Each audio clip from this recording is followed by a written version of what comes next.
des populations à accéder. Et M. Abdelnoura nous a fait une petite introduction là-dessus. Parce que, est-ce que le problème, à un moment donné, ce n'est pas l'accès? M. Wagner. Voilà, merci beaucoup. Oui, je suis très honoré d'être ici. Merci beaucoup de nous avoir inclus ici dans ce podium. Merci, Monsieur le modérateur, Excellence, Monsieur le ministre. Je représente la GIZ qui n'est pas autant de temps ici au Togo comme est la société Total. On est ici maintenant depuis 6 ans, quand la coopération allemande a reprise.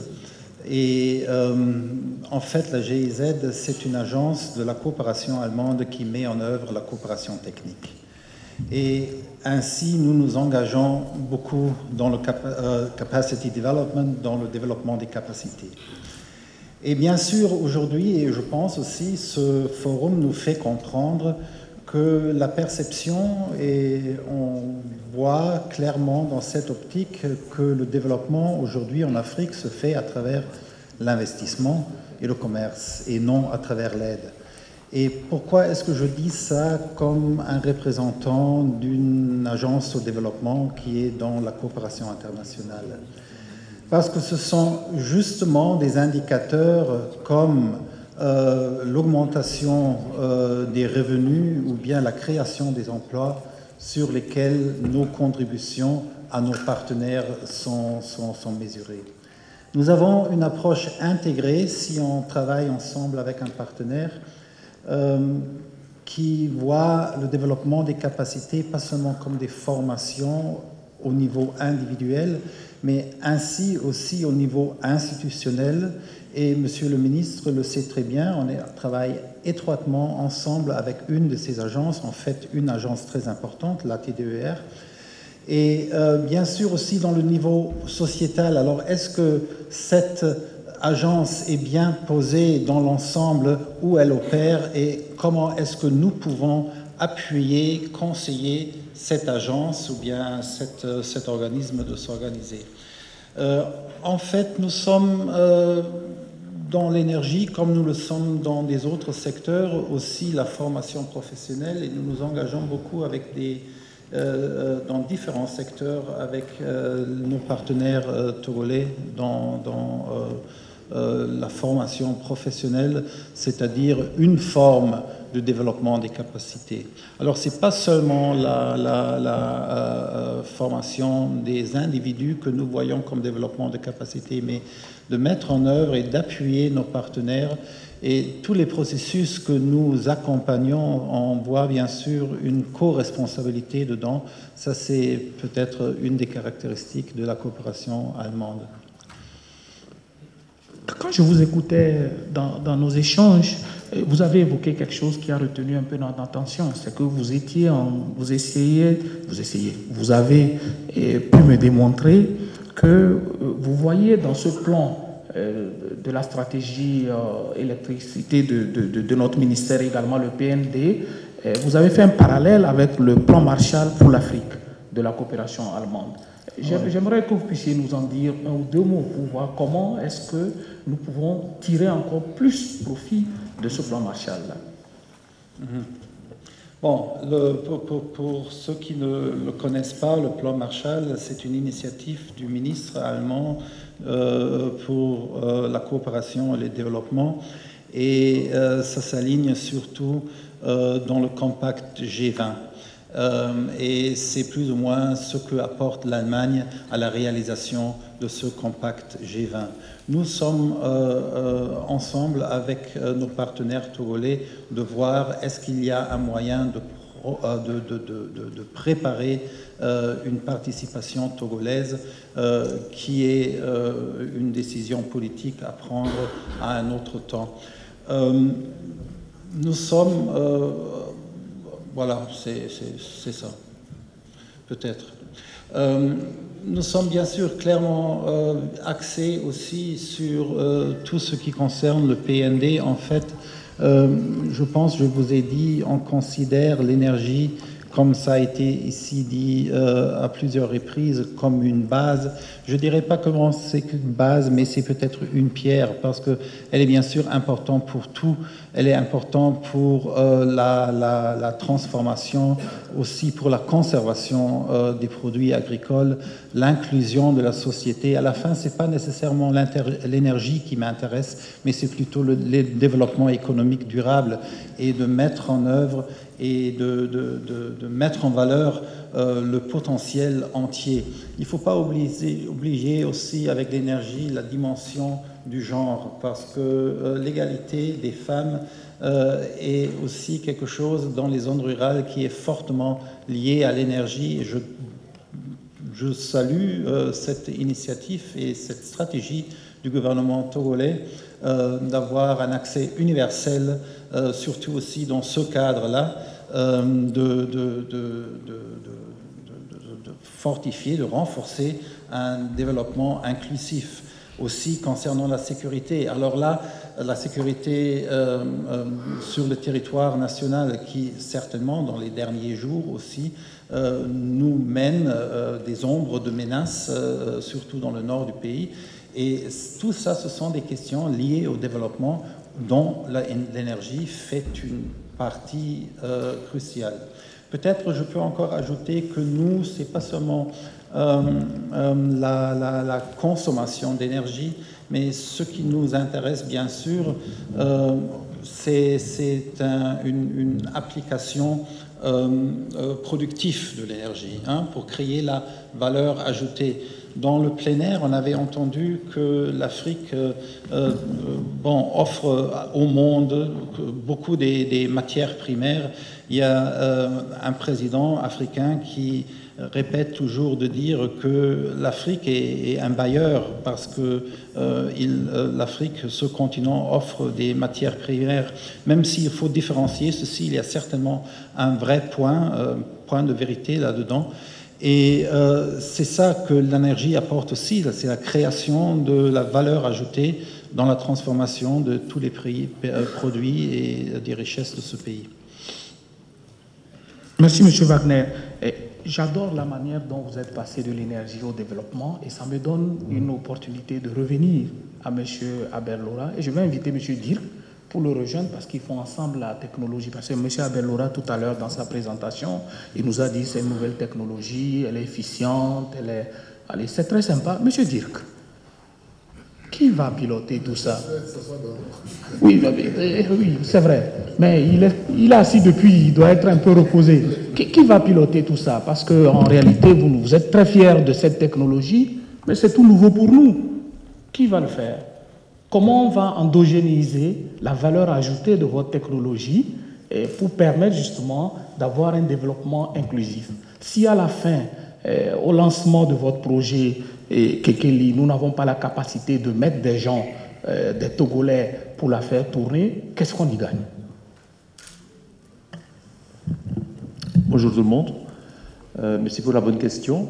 Et comme vous savez, pour Siemens, bien sûr, c'est des technologies de pointe. Et comme vu la vision du gouvernement togolais, on voit clairement que utiliser une technologie de base comme des turbines à gaz, combinée avec notre partenaire Eranov, combinée avec une technologie rurale et off-grid, c'est quand même une technologie de pointe dans un pays où les compétences ne sont pas toujours encore installées. Donc ce qu'on fait dans notre approche de l'Afrique, c'est qu'on collabore beaucoup avec des universités locales et entre autres aussi ici avec, on a une proposition pour le gouvernement togolais à faire. Donc, qu'on développe ces compétences déjà parmi les étudiants. Aussi pour les employés de Siemens, par exemple, on fait des programmes d'échangement. Donc, il apprend, je veux dire, le style dans des entités en Europe, en États-Unis, même en Chine. Et après, ils reviennent pour transférer ces compétences d'ici localement.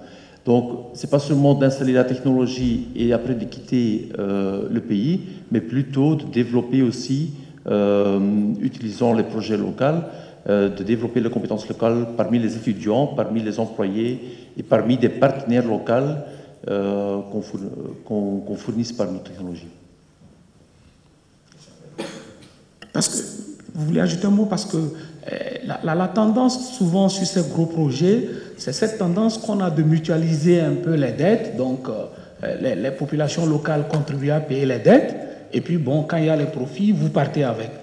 Comment on laisse de la valeur ajoutée sur le plan local pour pouvoir répondre aux préoccupations que M. Wagner a évoquées? Oui, je dirais plusieurs choses. D'abord, je voudrais rectifier, c'est 76 milliards de francs CFA et non 57 milliards de francs CFA. Ça, c'est un premier point.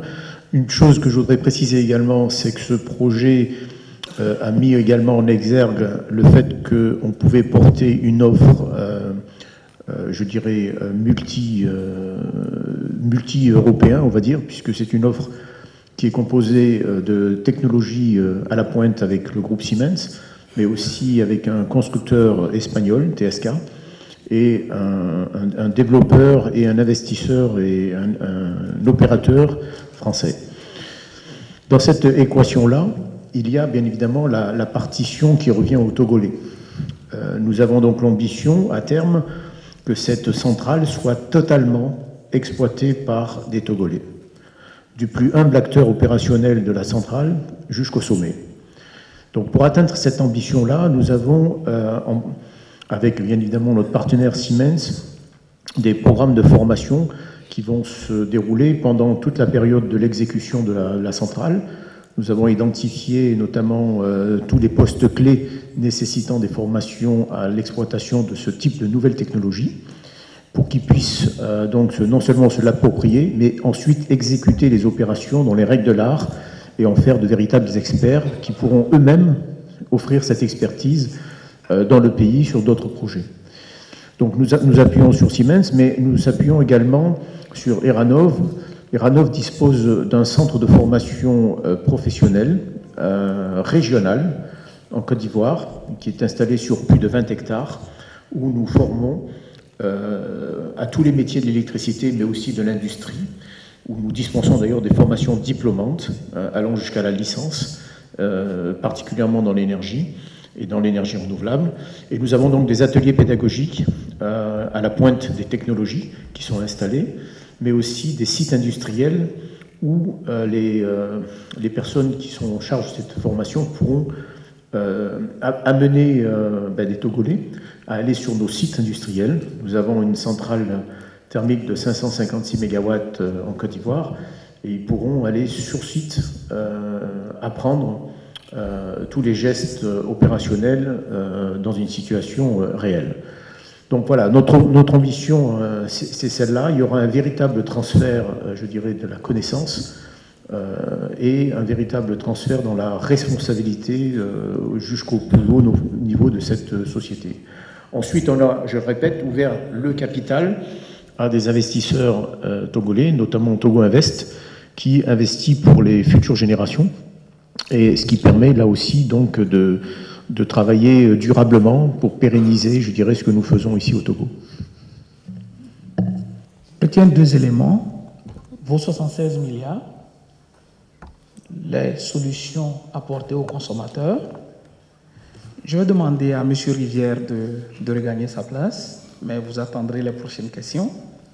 Et je fais la transition entre le coût, parce qu'à la fin de la journée, le nerf de la guerre, les 1 milliard reviennent, et puis nous avons demandé aux banquiers, aux institutions de financement, qu'est-ce qu'ils en pensent? Comment ça se fait qu'on peut? Alors je vais inviter M. Visser, Peter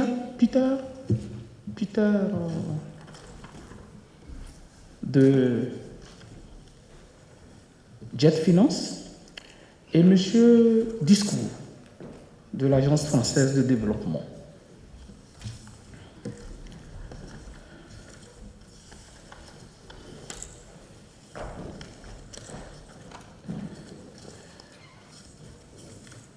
Ce n'est pas par hasard si je vous ai gardé en dernier. C'était pour que vous ayez l'occasion d'entendre tous les chiffres. Et j'espère qu'à la fin de votre intervention, Monsieur le ministre aura le chèque des 300 millions de l'État, des 400 millions de l'État, et les investisseurs privés qui sont dans la salle auront au moins les promesses de chèques pour les 600 millions restants. On va enlever les 75 milliards de Eranov qui ont été déjà donnés. Monsieur Visser, comment Jet Finance, qui travaille donc dans la mobilisation des investissements sur les projets d'énergie renouvelable, comment vous le trouvez dans ce chapelet de bonnes intentions en faveur des initiatives renouvelables et surtout sur les projets off-grid?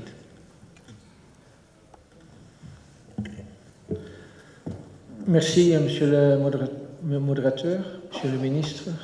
Bonjour à tous.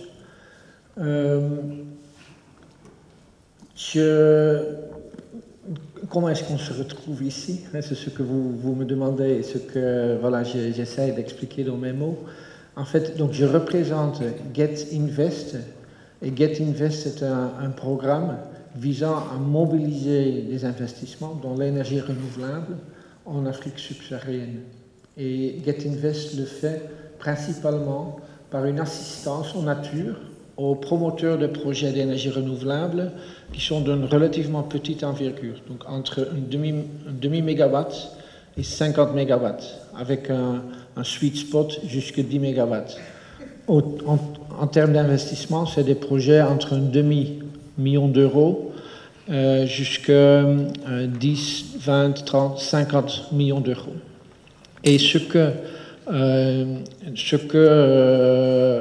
un programme qui est financé par la Commission européenne et par la suite par la coopération allemande, néerlandaise, suédoise et autrichienne. Et donc ce que nous offrons aux promoteurs de projets d'énergie renouvelable ici au Togo et dans les autres pays d'Afrique subsaharienne, c'est vraiment une assistance pour arriver jusqu'à financial closure, comme on dit en anglais, du projet visé.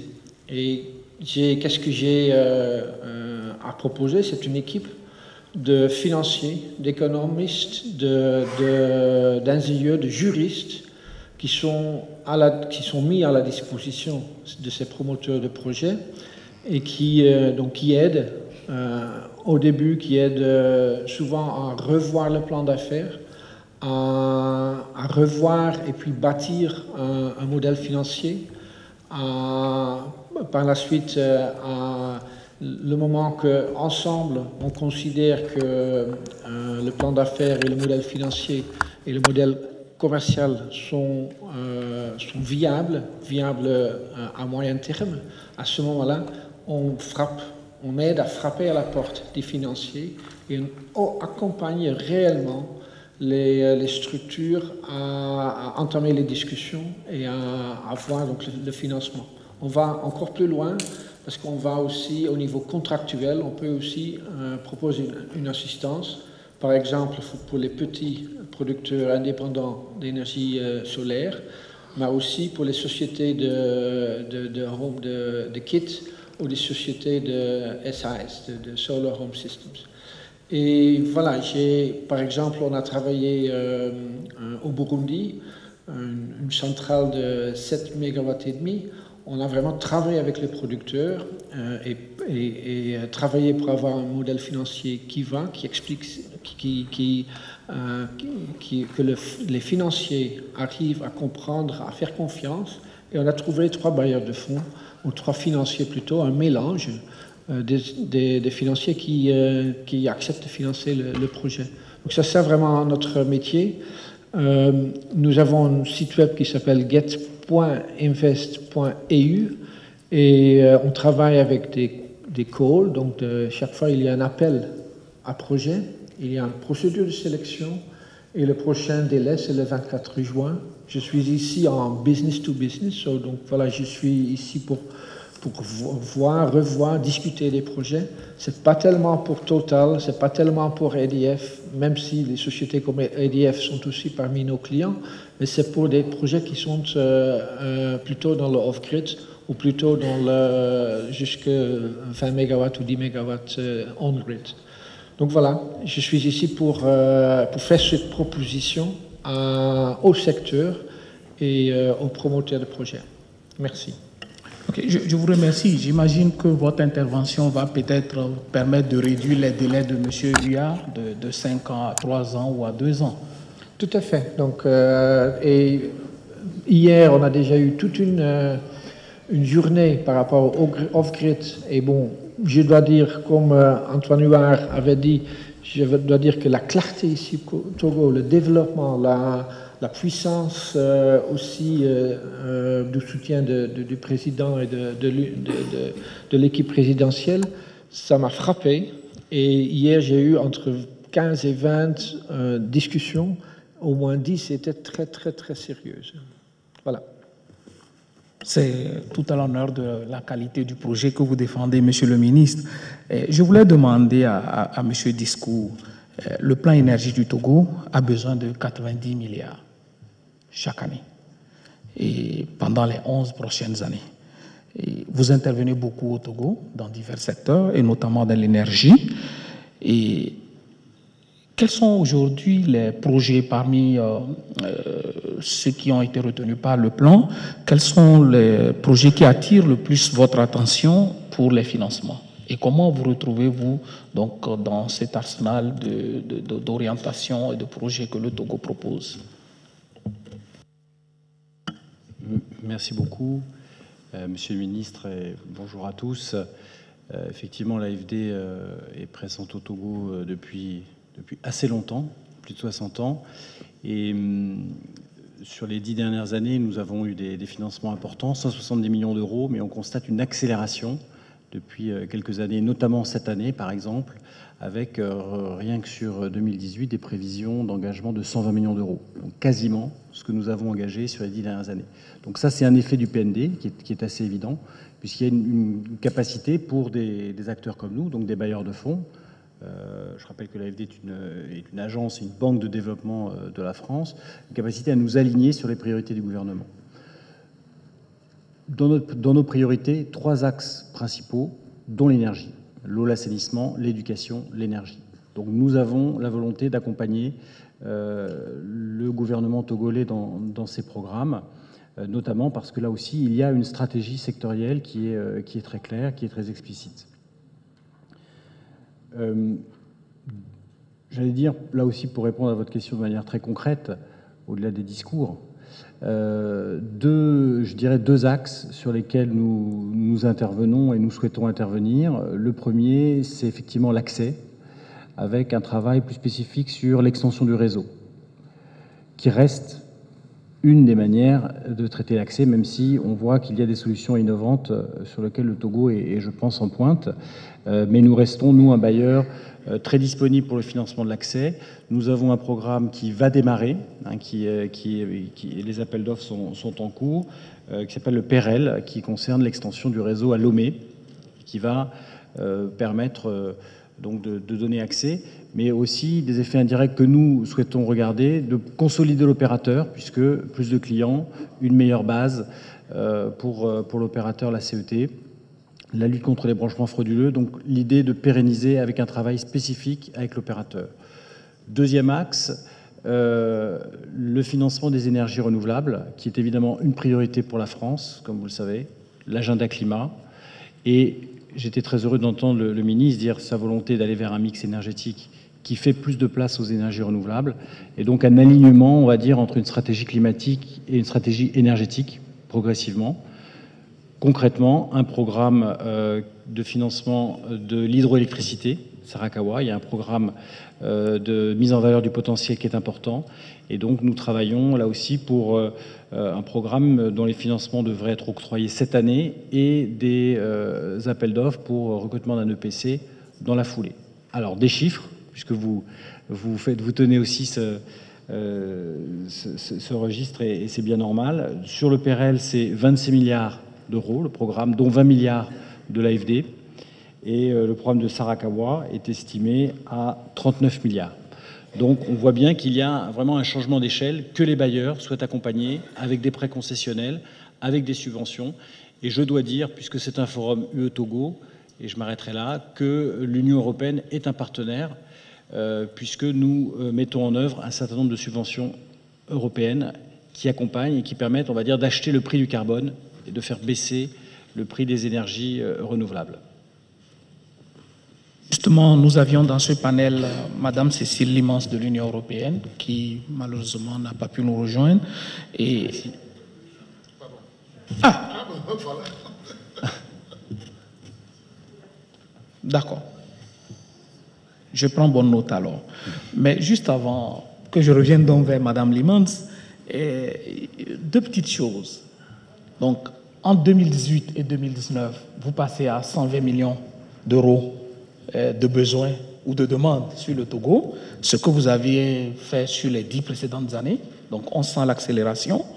Et l'autre critère, encore une fois, on passe à 90 milliards les besoins pour financer le plan de Monsieur le ministre, alors que les investissements dans le secteur habituellement tournent autour de 7-8 milliards. Donc, on change d'échelle. Et j'aimerais refaire un parallèle avec l'intervention de M. Wagner. Comment on gère la capacité d'absorption et comment on retravaille sur la question du capital humain pour pouvoir vraiment utiliser cette opportunité pour plus de développement inclusif? Là aussi, une très bonne question. La première réponse, c'est de travailler... là, j'ai cité des programmes qui concernent le gouvernement, mais il est évident qu'on doit diversifier les acteurs. C'est aussi comme ça qu'on gère la capacité d'absorption. Donc le soutien au secteur privé fait partie de nos priorités. L'implication des banques, comme ça a été dit, donc de leur amener à la fois du financement mais de l'expertise pour qu'elles comprennent cet écosystème et qu'elles considèrent que ce n'est plus un risque mais une opportunité. Donc ça prend du temps. Et là, on est directement sur des enjeux de formation d'un certain nombre d'acteurs qui sont nécessaires au développement du secteur et qui doivent eux aussi être formés. Et donc, pour nous, le sujet de la formation du secteur financier est un enjeu très important. Les banques de développement aussi sont des partenaires qui permettent d'améliorer la capacité d'absorption. Et donc, un travail très fort se fait avec la BOAD, la BIDC, pour que là aussi, on ait des capacités africaines à octroyer des financements, à accompagner, à apporter de l'assistance technique. Et donc, par exemple, nous faisons partie d'un club de banques de développement, de banques bilatérales et régionales, dans lequel la BOAD est intégrée. Et l'ensemble de ces banques travaillent sur des échanges mutuels, des renforcements de capacité, notamment pour accéder à de la finance verte, moins chère, le fonds vert pour le climat. Donc, voilà, je n'évoque qu'un sujet, mais je pense que le renforcement de capacité dans le domaine financier, dans le secteur financier, avoir une finance climat performante passe, comme vous l'avez dit, par des logiques de renforcement de capacité. Demander au monsieur du secteur privé, aux 76 milliards qui nous font gagner un peu de temps, de rejoindre leur place. Et je vais inviter, monsieur le ministre, j'avais une question pour vous, mais on va inviter Madame Limans. Sûrement, elle va nous apporter une partie de la réponse. Madame Limans.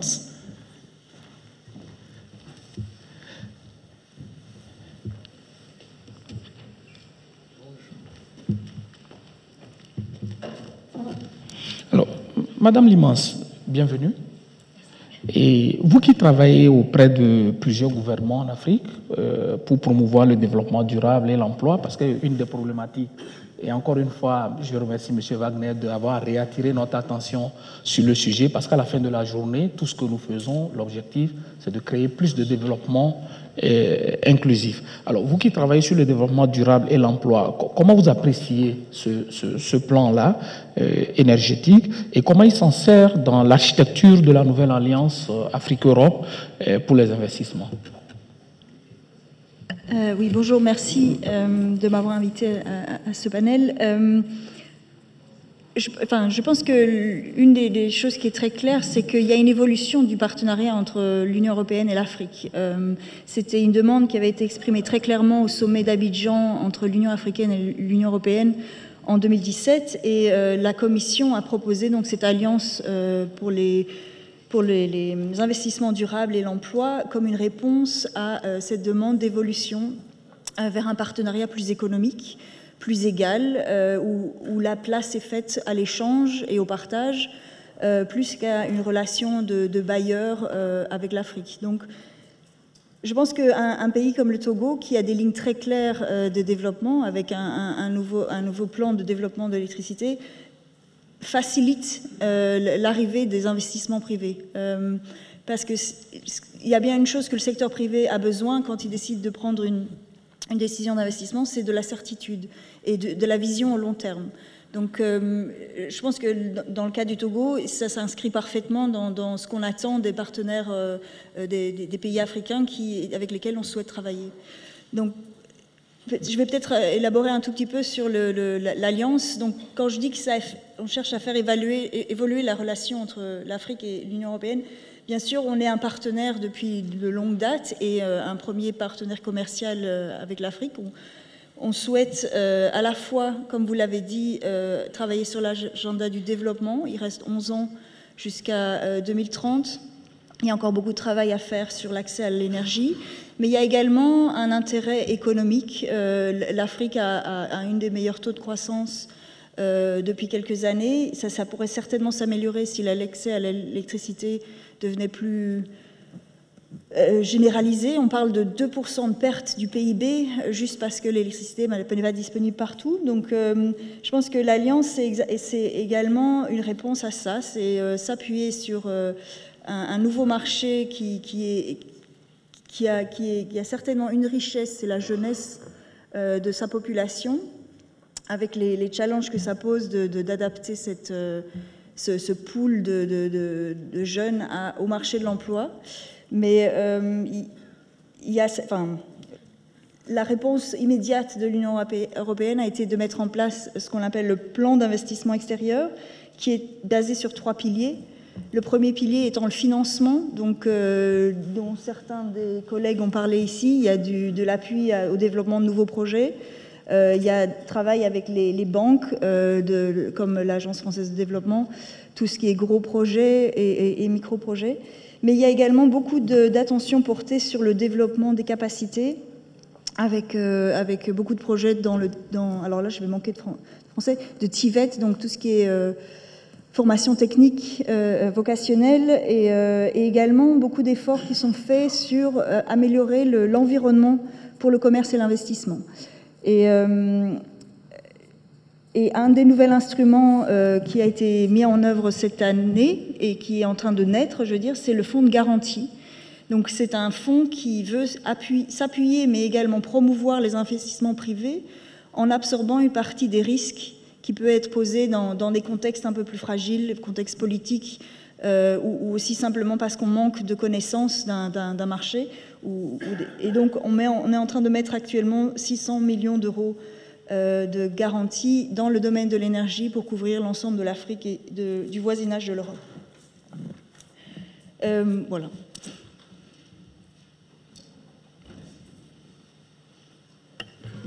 Merci beaucoup, Madame Cécile.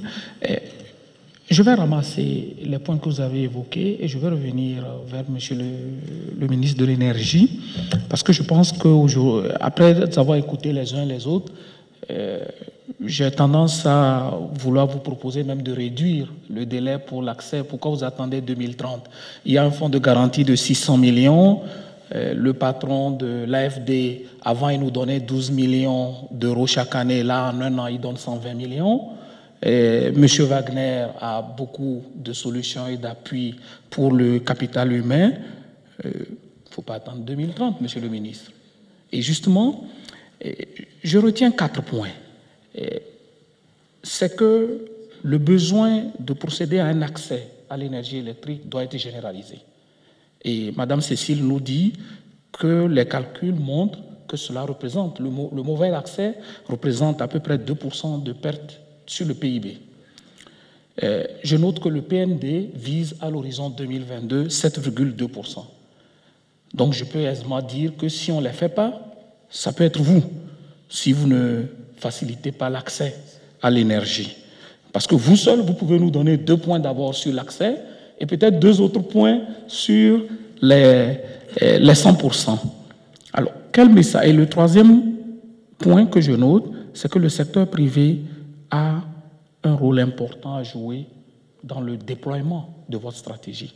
Et en conclusion, quel message vous voulez passer au secteur privé justement pour qu'il vous accompagne non seulement à éviter les 2% de perte, mais à réaliser l'accès à 100%?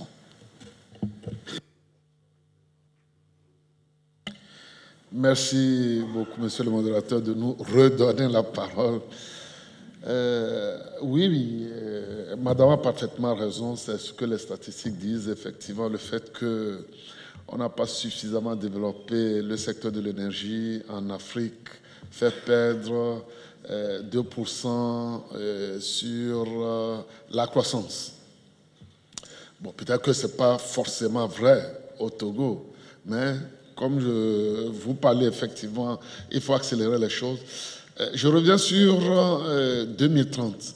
Effectivement, l'objectif du gouvernement, c'est qu'au plus grand tard, en 2030, que les objectifs définis soient atteints, notamment avoir 100% d'accès à l'électricité, avoir 100% d'indépendance énergétique et augmenter sensiblement le taux des énergies renouvelables dans le mix énergétique.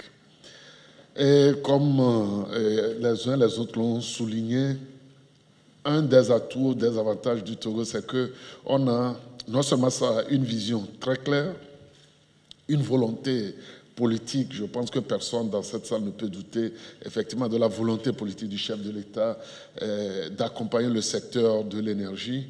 Une stratégie qui définit clairement ce qui a lieu effectivement de faire. Je pense que maintenant c'est au secteur, et c'est clair que le secteur privé, le gouvernement conçut ce secteur privé au moins à hauteur des deux tiers. Je pense que le message est clair. Il y a une volonté politique, il y a une vision très claire. Il y a une stratégie qui définit tout. Maintenant, j'aurais tendance à dire que c'est au secteur privé, la balle est dans son camp. Le gouvernement a pris toutes les mesures, toutes les dispositions. Aussi, j'avais oublié un autre facteur, c'est le cadre juridique et réglementaire, aussi très clair, et d'ailleurs même qui fait la part belle aux investisseurs en accordant beaucoup de facilités fiscales et douanières. Je dirais que si vraiment j'ai un message envers le secteur privé, c'est maintenant l'État va continuer toujours à travailler là-dessus, mais je pense que le moment est venu pour que le secteur privé, effectivement, se jette dans la bataille, comme certains l'ont déjà fait. On peut donner l'exemple, effectivement, de Eranov, d'autres, B-Box, etc. Je pense que les autres, ceux qui hésitent encore, c'est le moment de leur dire, ce n'est plus la peine d'hésiter. Je pourrais aussi donner l'exemple, malheureusement, ils ne sont pas dans la salle, de Contour Global, qui pourront témoigner comment dirais-je, du sérieux ou de la viabilité de la CET à leur pays, d'un certain nombre de choses. Donc, le secteur privé n'a plus à hésiter. Sur le Togo, je pense que toutes les conditions sont réunies désormais avec le PND, avec la stratégie d'électrification, avec d'autres stratégies élaborées par le gouvernement. Je dirais au secteur privé, c'est à vous maintenant de jouer votre partition. Le gouvernement le fait déjà, ce que le gouvernement doit faire, continuera toujours à le faire, à vous soutenir. Voilà un peu très ramassé le message que je peux envoyer au secteur privé. Merci beaucoup, monsieur le modérateur. Merci beaucoup, monsieur le ministre. Donc, les conditions sont réunies. Il nous reste 25 minutes. J'aimerais, peut-être qu'on n'a pas pu couvrir tous les aspects, j'aimerais solliciter les participants à ce panel, s'ils ont des questions additionnelles, que nous puissions les utiliser en forme de rapport pour l'ensemble des participants au panel. Questions? Je suis professeur Blivi. S'il vous plaît, vous allez parler dans le micro.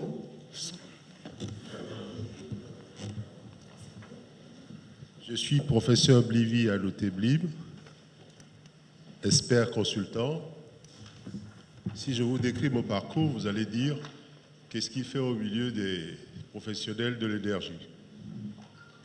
Alors, je suis spécialisé dans les océans. Vous pouvez bien imaginer que dans les océans, on peut trouver de l'énergie.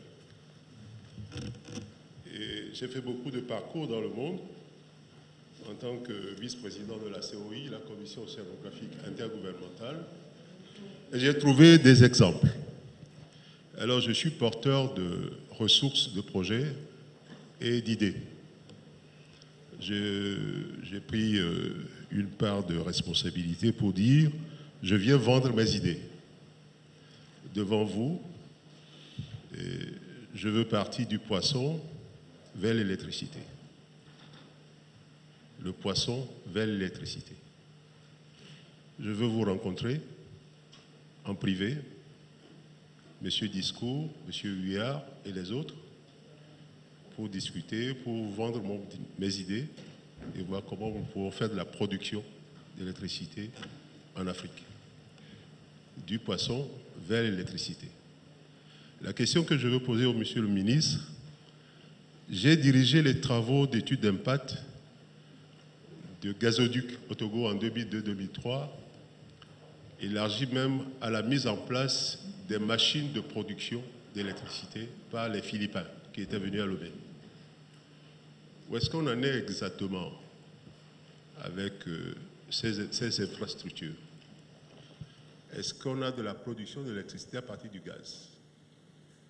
Qu'est-ce que cette richesse nous amène au point de vue éducation, puisque la question a été posée tout à l'heure, de savoir est-ce qu'il y a de la translation d'ingénierie, de technologie vers les Togolais pour que les Togolais s'occupent de leurs affaires. Ce matin, j'ai été très surpris au premier panel, devant le président de la République, qu'aucun Togolais a été inscrit au premier panel pour montrer la puissance de ce que nous savons faire au Togo. Monsieur le ministre, si vous pouvez transporter également ce sujet, nous, les Togolais, nous devons prendre en charge nos sujets. C'est ça le fondamental dans le marché Union européenne-Togo. Et si ceci est absent, je pense que nous dérivons. Je vous remercie, Monsieur Blivy. Je ne sais pas pourquoi vous m'avez coupé. Il faut pas, monsieur le modérateur, arrêter quand on est en propulsion pour amener un pays vers le développement. Nous sommes venus pour ça. J'ai assisté à plusieurs rencontres Union européenne. Posez votre question, Monsieur Blivy. Il est important qu'on sache comment on doit promouvoir le développement de notre pays. C'est nous, les Togolais, de promouvoir le développement de notre pays. Nous avons des capacités dans notre pays. Et cet affranchissement, c'est à nous de le faire devant nous-mêmes. L'Union européenne, c'est un nouveau marché qui arrive. Et vous devez savoir que les flux migratoires de projets en préparation à Bruxelles, sur l'espace ACP est en cours, et que les pays de l'Afrique de l'Ouest sont en train de dormir, pendant que les Caraïbes, les Pacifiques sont prêts à les recevoir. Qu'est-ce que nous faisons? Il faut le savoir. Nous nous promenons dans le monde entier. Et sa richesse, je veux l'investir dans mon pays. Je vous promets que lors d'un prochain panel, je vous inscrirai. Question suivante. Madame, ici. Voilà.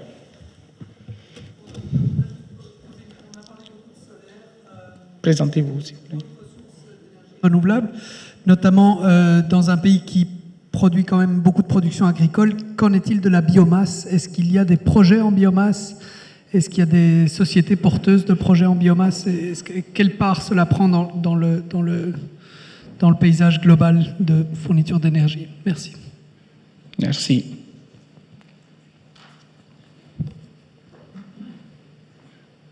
Oui. Allez-y.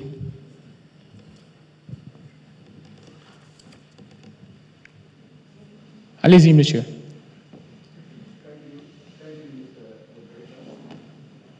Thank you, moderator. Thank you, the panel.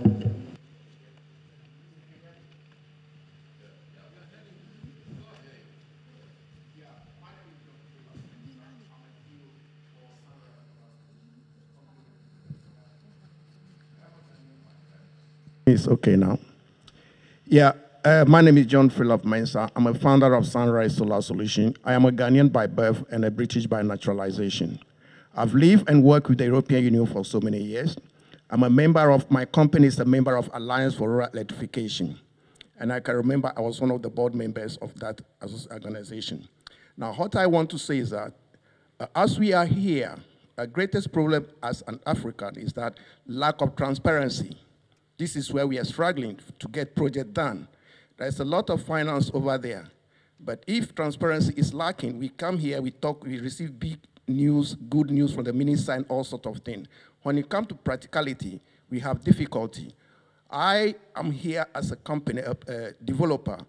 Funding to do projects, genuine projects, are not difficult, but lack of transparency makes investors lack trust in investing in our project. How can the minister, in his position today, as we all travel here, we want to expand this and get things happening. How can he guarantee a transparency? As the previous speaker said, we don't see any local bid, any local company on the panel list. It means that everything is moving out of our hand. If you go to Asia, if you go to the Far East, in Pakistan, India, all these places, if you come to issues like this, you see the indigenous being the major players of events like this. But when we come to Africa, we don't see those of us who are major players can do the same thing. I am standing here, I am very, very competitive. I do project projection. I work in the United Kingdom Home Office for 15 years. I'm very good in policy decision making. I trained at Frankfurt School of Finance and Management as a certified expert in climate and renewable energy finance. I know what is projection, what is all this never, but we never get opportunity to lead in issues like this, which concern our own country in our own place. Why is that? Can minister tell me something where there's lack of transparency and we being disfranchised? Thank you. Merci beaucoup. Merci pour la question. Dispositifs qui vont être installés. Alors moi, j'ai par exemple une expérience dans le domaine des batteries. Est-ce que vous avez l'intention de vous assurer qu'une partie des dispositifs de batterie que vous allez installer auront été intégrés au Togo?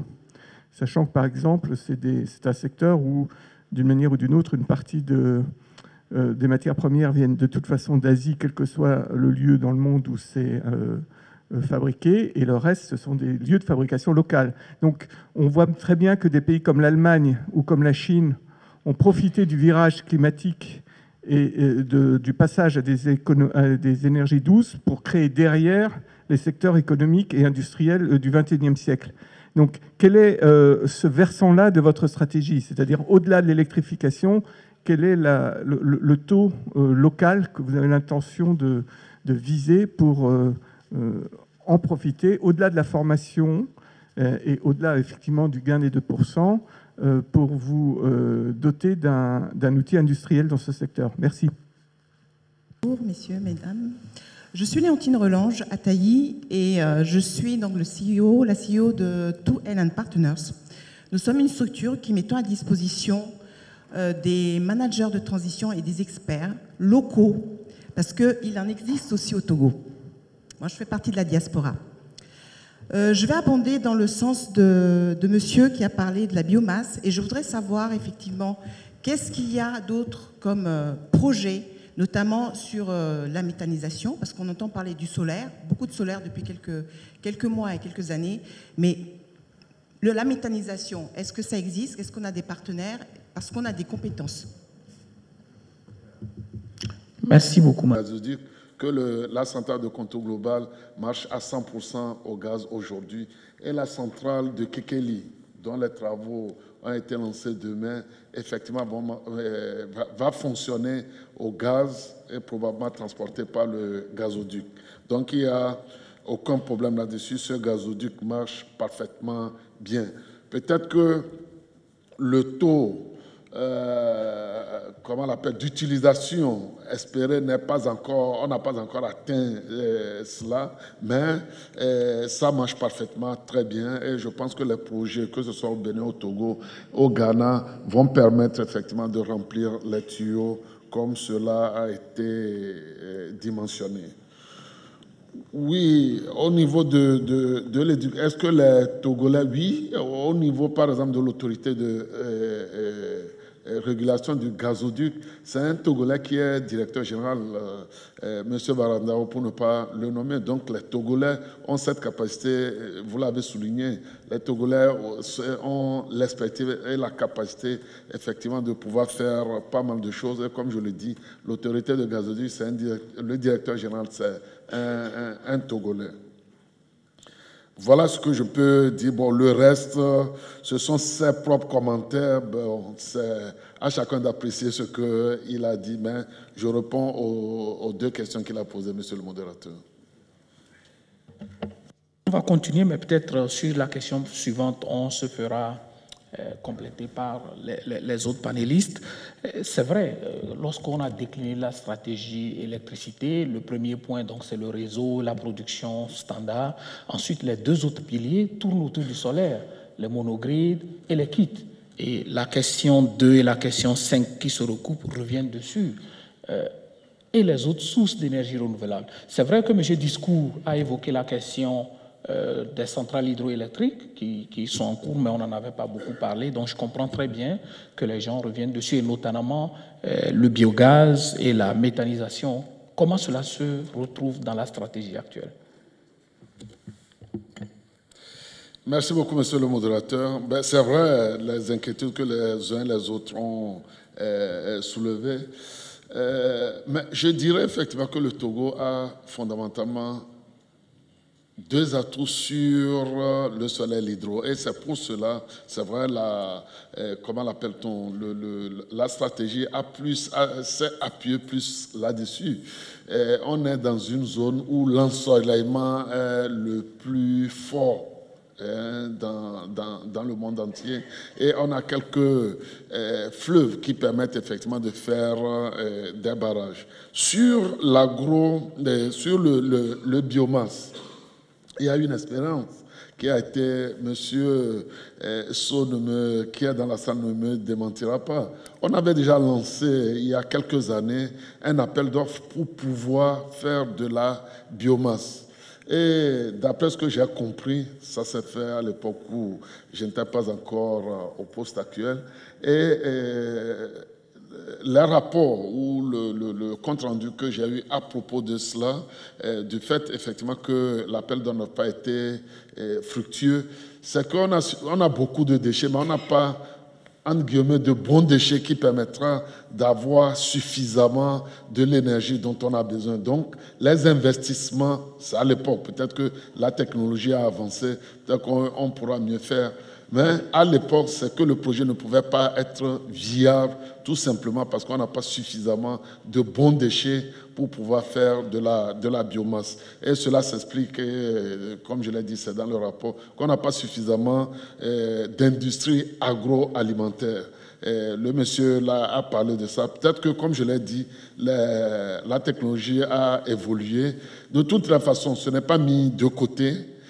On y réfléchit. S'il y a des propositions, des solutions, on est prêt à prendre, parce que notre objectif, je l'ai dit, c'est d'atteindre l'indépendance énergétique le plus tôt possible. Donc, toute solution qui permettrait d'atteindre cette indépendance énergétique à un coût raisonnable est toujours la bienvenue. Bon, la méthanisation, bon, j'avoue qu'on ne s'est pas vraiment penché là-dessus, mais comme je dis, ce qu'on a sous la main, autant commencer déjà à les exploiter et à voir le reste. Mais peut-être qu'en privé, je pourrais peut-être échanger avec Madame Ataï pour voir si elle a des pistes ou elle a des solutions à nous proposer. Voilà un peu quelques éléments de réponse que je pourrais donner, monsieur le modérateur. Je vous garde toujours pour qu'on aborde la question de monsieur John Mensah. Oui, il a touché deux aspects. Comment on se garantit que dans les différents processus, il y aura de la transparence et il y aura de l'équité dans l'attribution des différentes opportunités, projets. Et surtout, il a touché du doigt peut-être ce que beaucoup de gens ont pensé sans le dire à haute voix, c'est le local content, le contenu local. Et d'après M. Mensah, tout serait fait comme si localement, parce que vous-même quand vous avez cité le secteur privé, Monsieur le ministre, Je ne sais pas si vous avez fait exprès, mais vous n'avez souhaité aucune société domestique. Voilà. Parce qu'à la base, quand tout global... Oui, tout à fait. Je ne sais pas s'il y en a beaucoup, mais bon. Voilà. Peut-être qu'il fallait... Alors, donc, c'est la question de M. Vincent, parce qu'elle recoupe un peu les observations de M. Wagner. Si nous atteignons notre objectif d'électrification, mais que nous n'avons pas créé de valeur sociale, de valeur ajoutée locale et de valeur ajoutée sociale, est-ce que c'est ça l'objectif à la fin de la journée?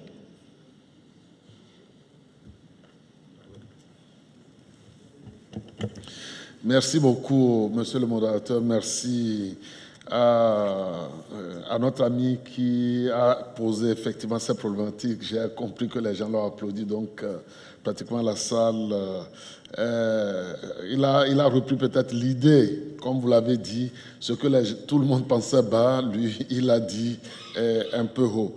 Oui, l'équité, je ne sais pas s'il peut donner un exemple, effectivement, qui peut contredire qu'il n'y a pas l'équité dans l'attribution des marchés dans le secteur de l'énergie.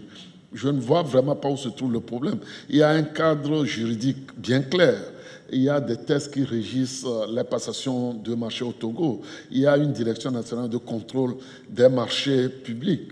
Il y a l'autorité de régulation des marchés publics. Il y a tout ce dispositif. Comme je l'ai dit, le Togo a été quand même classé parmi les 10 meilleurs réformateurs dans le monde. Il y a tous ces les garde-fous qui garantissent l'équité dans l'attribution des marchés. Mais comme je l'ai dit, s'il a un contre-exemple, effectivement, ça peut nous édifier et comprendre clairement ce qu'il veut dire.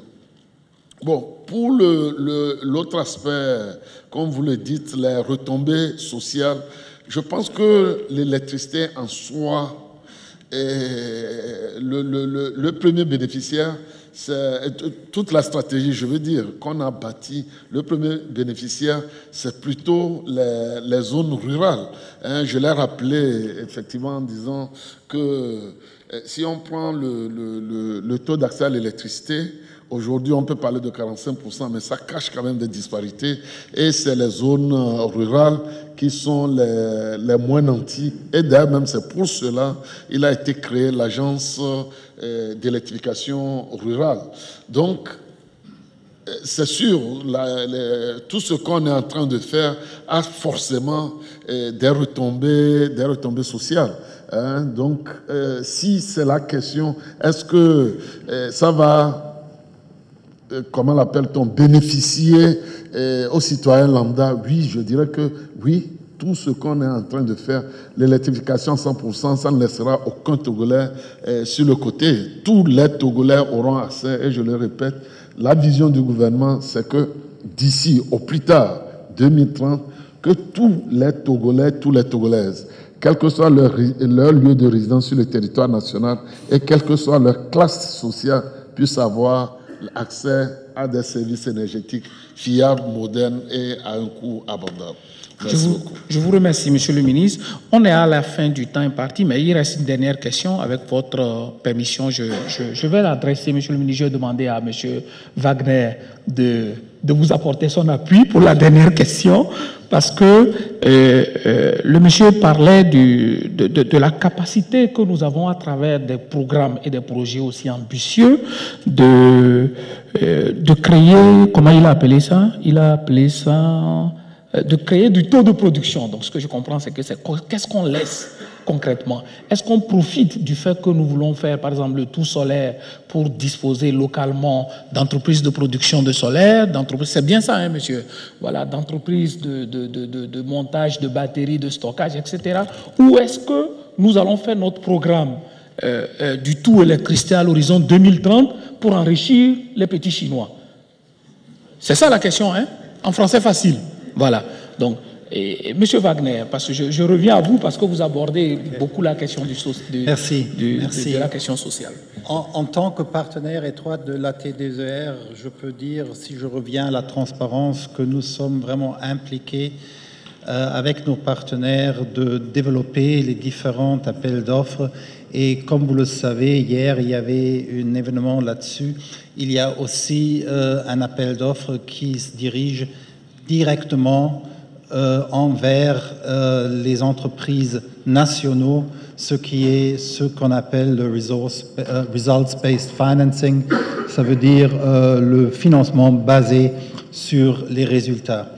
Et moi, si vous me permettez d'exprimer ma perception personnelle, dans les 2 dernières années, le gouvernement du Togo, surtout le ministre ou le ministère d'énergie ou des mines et des énergies, a fait un énorme succès, un énorme progrès de mettre en cadre ou bien mettre en place tout le cadre réglementaire, la loi, la stratégie, etc., pour ouvrir dans ce sens.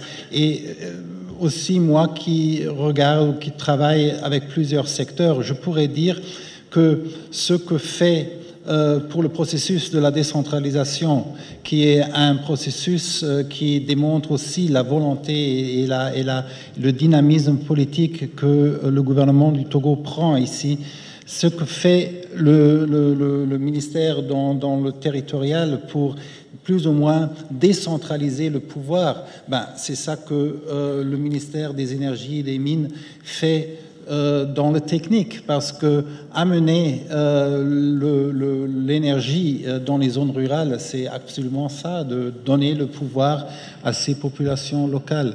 Alors je pense aussi l'ouverture de se faire accompagner, ça démontre déjà clairement qu'il y a une base très solide qui va s'améliorer encore dans le cours, mais qui est déjà sur une excellente voie. Merci.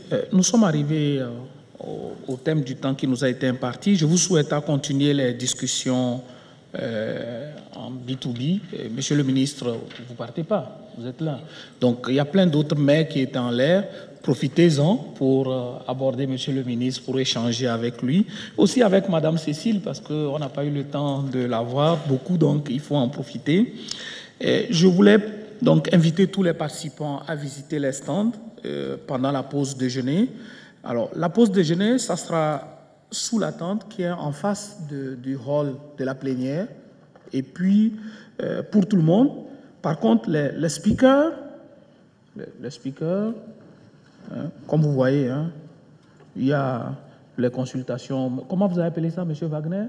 La consultation pour les acteurs locaux. Tout à l'heure, vous parliez d'un appel d'offres qui concerne le financement basé sur les résultats, results-based financing. Ok, results-based financing, qui est adressé aux acteurs locaux. Exactement. Et puis après, il y a le gros appel d'offres de contour global qui est adressé aux autres. Et donc, les speakers, eux, feront leur déjeuner à la salle Kéran. C'est là, en haut. Allez, à la salle Kéran, vous trouverez. Et puis, tous les autres sont invités à la salle, à la tente qui est en face de la salle de première.